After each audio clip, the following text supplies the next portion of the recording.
Mm, At the outset, I would like to thank MDSICON for giving us this opportunity. 2 days ago, there has been two news in the newspaper that one pathologist lost 94 lakh to some direct WhatsApp schemes, and to BTI recently lost 51 lakh rupees in these direct stock schemes.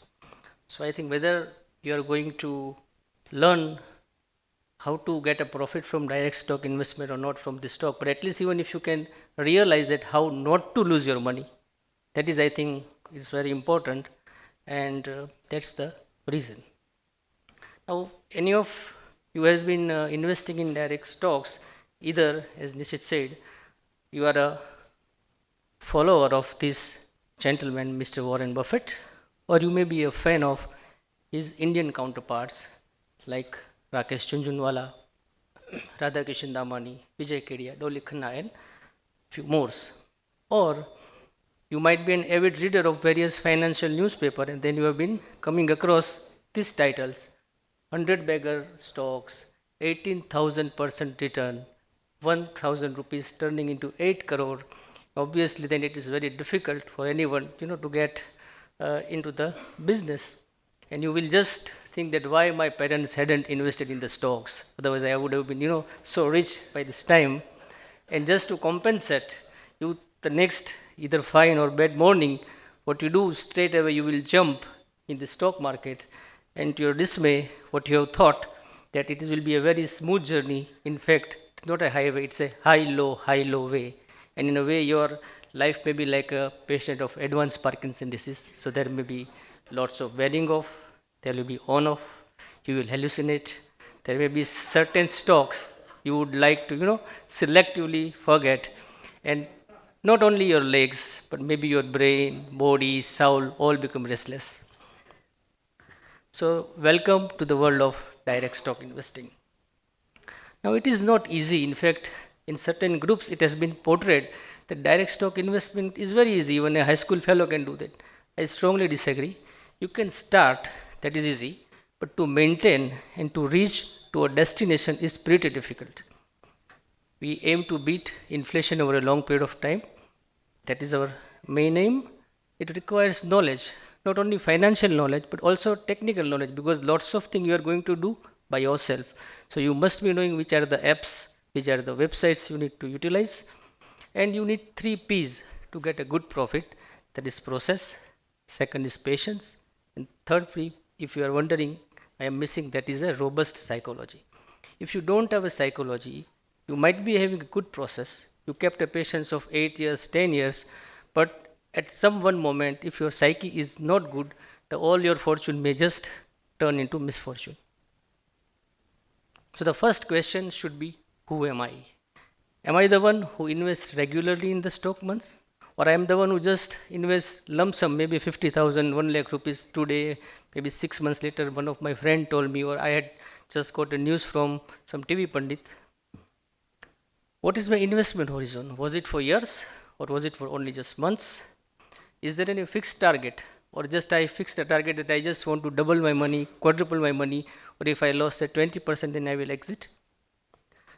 Am I going to invest in multiple stocks in a structured manner, or I just invest randomly if someone tells me and I invest it? Because if you think, the person in the blue is the investor one. That is what the Warren Buffett kind of a mindset. And this is the one who is a trader who just always thinks of buy, sell, buy, sell, buy, sell, and both has a different kind of a parameters to choose the stock. And what happens, even if you think that I'm an investor, what is happening in the current time, if you get a profit, suddenly overnight you turns into trader. You think, let me book the profit. This has been increased almost 2 times, 3 times, and let me book some profit. After for some month, once it goes down, I am going to buy it again. And the more worse, what happened during the COVID time, you invested some money and you are down 50%, and suddenly you become the investor. Now I am going to give this stock to my future generations. So this is the main problem, and this is the biggest pitfall, I would say. So first decide whether I am an investor, I am going to stay, or I am going to remain invested for many years or not. And today's stock is basically for active investor. Whether you are investing in a stock or mutual fund, we are talking about this fellow. You are buying index funds or ETF, that is basically the passive one. There is no research into it. It just follows whatever the market goes. So investing in direct stock should have a process of creating portfolio. Then you just select the stocks by various fundamental parameters to decide what is your process and adjustments, avoiding certain traps, and exit when you are near your goals. And these are the things which you must know. You should have some idea of Microsoft Excel, Google Sheets. These are the useful websites: NSE, Stockage, Skinner, and Money Control. The first question would come to you that how many stocks should be in a portfolio. If you see this figure, if you have only single stock, there are almost 30% chance that your capital may go up to zero. So never ever keep all your investment on a single bet. As you increase your numbers here from 1 to 5, 10, then this risk gradually goes down until it will reach to somewhere between 90 to 30. After 30, the risk has not been going very down. So ideally you should have stocks around 18 to 20 for your portfolio. Now nowadays people have been investing in their demat accounts, their spouse demat accounts, their HUF, their children, their parents. I think this 20 stock between all the accounts, not 20 in each. Otherwise it will be very difficult. The other problem, if you are investing in too many stocks, then you are going to invest a very small amount of whatever the stocks. By keeping your concentrated portfolio, you are going to invest in a very good amount, and probably the profit also you are going to get a very good one. So this is again the one of the biggest pitfall, that people invest 50, 60 stocks not realizing. Now mutual funds were, I think, easy because you have only 500 schemes, 600 schemes. But you see the listed companies in India, it is almost more than threefold. NSE has more than 2000 active trading companies, BSE has more than 5000. So how we are going to shortlist from this? So for that we have to go on a NSE website, and there you can select NSE indices. And from NSE, when you click on broad market indices, you will get a Nifty 100, the first 100 companies sector allocation. Just choose the first 6 sectors. Why 6 or 7? Because it will represent almost 75 to 80% of whatever your Nifty companies. So either you can allocate the same percentage, or I think more easier is that you just distribute equal percentage of every sector. So if you are taking 6 sectors, maybe 16% each sector. If there are 7, you can give around 14% to each sector. Just below that you will find sectoral indices, and if you click on that, there will be 20 different sectors.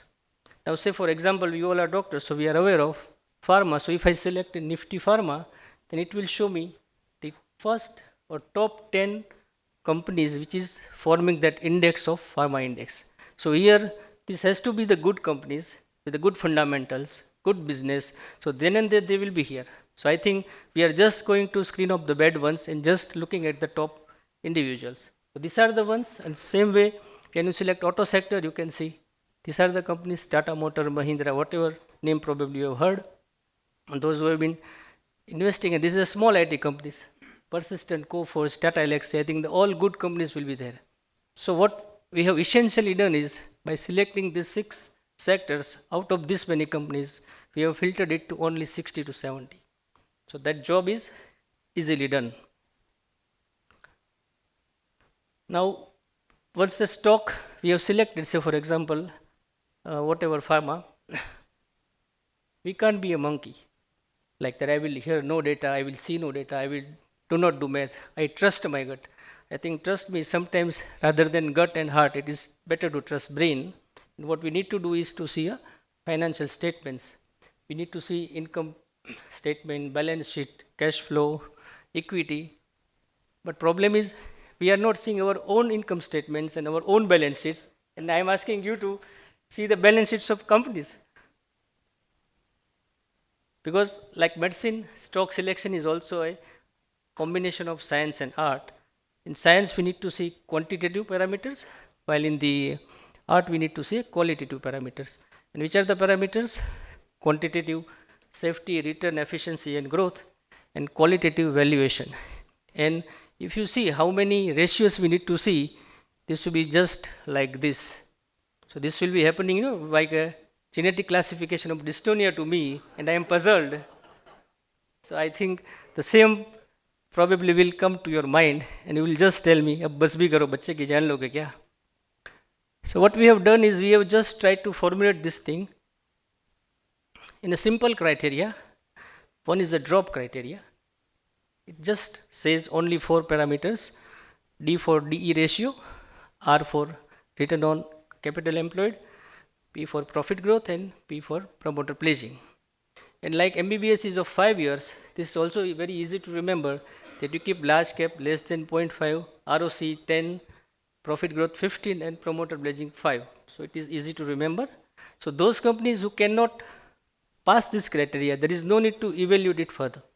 So it is very simple, and pick those who have passed this. Then we are just going to apply this criteria of peer comparison, investor, cash flow charts, and know your company. Please remember that these are for non-finance stocks. For the banking and finance stocks, there are little different criteria. And now if we reorganize, the things look probably a little more easier. These are the quantitative ones, these are the valuation one, and these are the drop, and this is the pick. So I think now it is little easier, but where we have to found this? There is a site called Screener. In Screener, from edit ratios, there are almost more than 100, 150 ratios. You can just select the ratios, and if I type Dr. Reddy's laboratory, the drop criteria straight away come here. So what is debt to equity? 0.05, ROS 16.1, OPM 20, profit 38%, and pledge percentage 0%. Within 30 seconds, you can able to tell whether this company is fundamentally good or not, and then you are done. Same way, if you see Vedanta, the ROS is 18%, this is 27%, impressive. But if you see the profit, it is just 3.5%. Why? Because the debt to equity ratio is 2.38%, much higher than what we expected of 0.5. And why it is so? Because the promoter, who has a 63%, has pledged 100% of its whatever this thing for the business. I think we never had pledged any of our properties. So if the fellow has been pledged something, I think it is better to be careful. Same happening Paytm. I think now you all have been hearing. This is the last 5-year data. See, there is a negative return on capital, there is negative profit, there is no profit, all is minus. Then why should we invest in this kind of a company?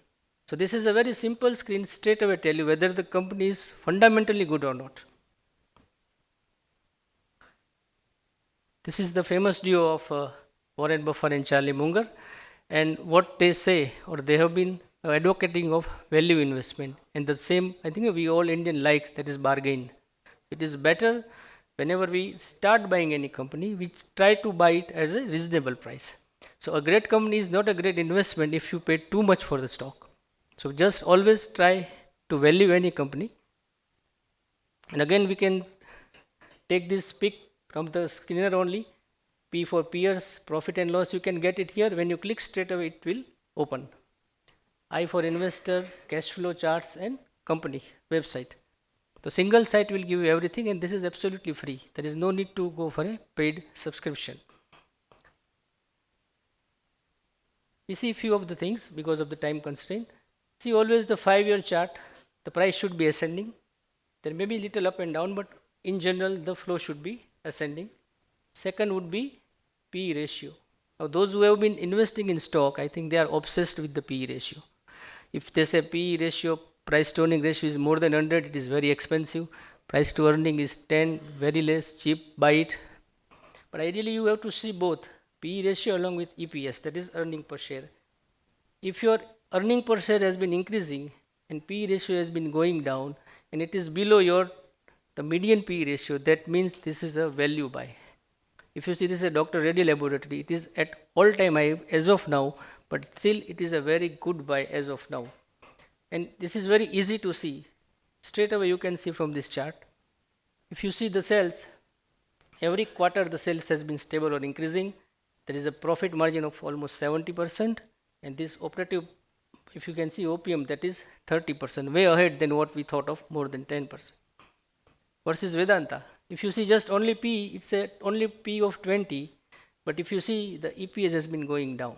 So if you just rely on a low PE, that 20 PE is a good company, it is not a good company. You also need to check about investors.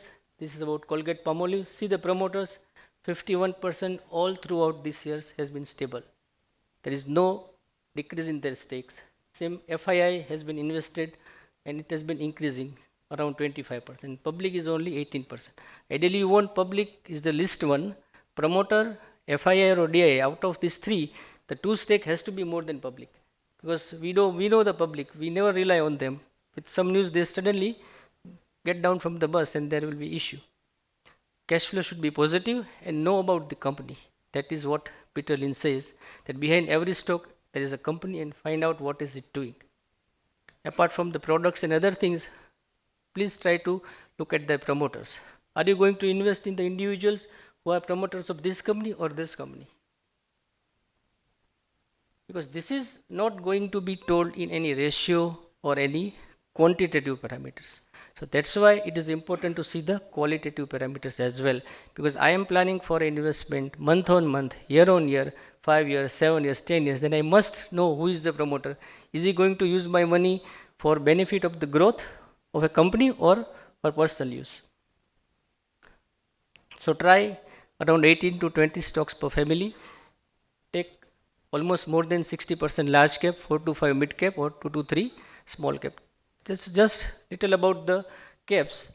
We always keep our focus on return.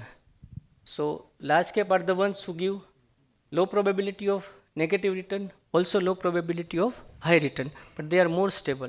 Liquidity is good. For small cap, what we see, we just see probability of exceptional high returns is very high. What we forget is there are also very high chance of getting negative returns.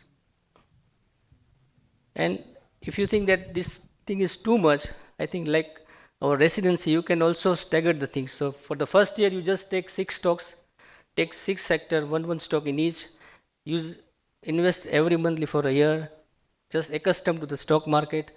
Second year, you just add another 6, third year, another 6. And this is the cap for the individual stock. For large cap, not more than 7%, mid cap 4%, small cap 3%, and try to keep companies from the all big houses. Let it be Tata, Bajaj, Reliance, HDFC, PSU sectors, MNCs, but keep one group percentage less than 15%. Sometimes we will invest in Tata Motors, TCS, Tata Consumers, and everything. And we know now with the example of Adani that if you are invested too heavily in an individual group, because of whatever the reason, if it goes down, then your overall return may suffer. So which are the pearls? We invest every monthly via systematic way, always think more than 7 years, and review once in a year. There is no point in reviewing every quarterly. We are not capable enough to judge various things of balance sheets. How we adjust? Now whenever we start buying, usually it goes like this. So after say you invested for 1 year, there will be some average purchase price of yours, and from this point of down you may buy something when the price is high from this average purchase price, and sometimes it will be low. So what you have to do? Nothing. When the current market price is high and your average purchase price is low, then you just buy one share less. See, if I have to buy 3 shares, I will just buy only 2. That means I am not paying too high when the market is high.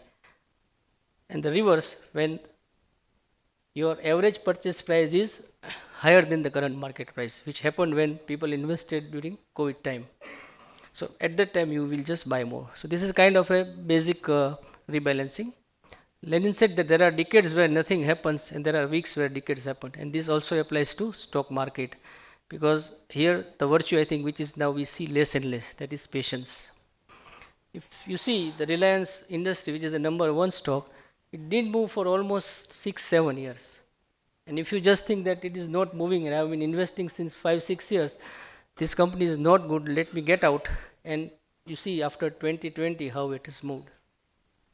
So patience is very important. So do not check price regularly, opt for all corporate actions, and you just calculate the portfolio return, not of an individual stock. I think we have invested in 15 stocks, so one stock may not move, but I think other will definitely have moved in. And remember this, what Dr. Patel said about power of compounding. For SIP, just remember the rule of 8, 4 and 3. So if you invest 70,000 per month with a 12% of return, it will take almost 8 years to get your 65 lakhs into 1 CR. Then it will take another 4 years to get 1 CR profit. And after that 3 years again, there will be third CR. So again it is 15 years. 8 and 4, 12, and then 3, 15. So the real compounding will start after 15 years, and thereafter every 2 years and every 1 year you are going, your overall this thing is going to increase by 1 year. So it is important to stay invested in 15 years. Now this compounding we can get only if we start early. Unfortunately, as a doctor, we all learn and do these things very later on. Remember, if you have started this, even 1,000 rupees or 2,000 rupees at the beginning of your MBBS, once you finish your whatever post-graduation, other things, at least you have a sizable amount of money under your name. When to exit? Obviously when there is a goal achieved, and there are certain circumstances when you have to do unplanned exit. When promoter stake has been decreasing, like what happened in Yes Bank, there has been corporate governance issues happened in DHFL, and there is a more than 50% drop from average purchase price. Is this an sacrosanct? No, it has limitations because it has been a very focused portfolio of 18 to 20 stocks. We have done by limited and part-time research, by non-professional, and fundamental parameters are derived from past data, and we know that future performance may or may not be same as the past performance, from example of Vinod Kambli. So what is the take? Whether we have to invest in mutual fund or direct equity? I think as a neurologist, probably you have confused you. Mutual fund is less riskier because it is more diversified. There has been minimum 50 to 200 stocks in any mutual fund scheme, versus direct we have just going with around 18 to 20 schemes only. There has been a professional manager who manages the portfolio. You can start with a simple amount of 1,000 rupees a month. For stock you need a little handsome amount. There is no need of demat account.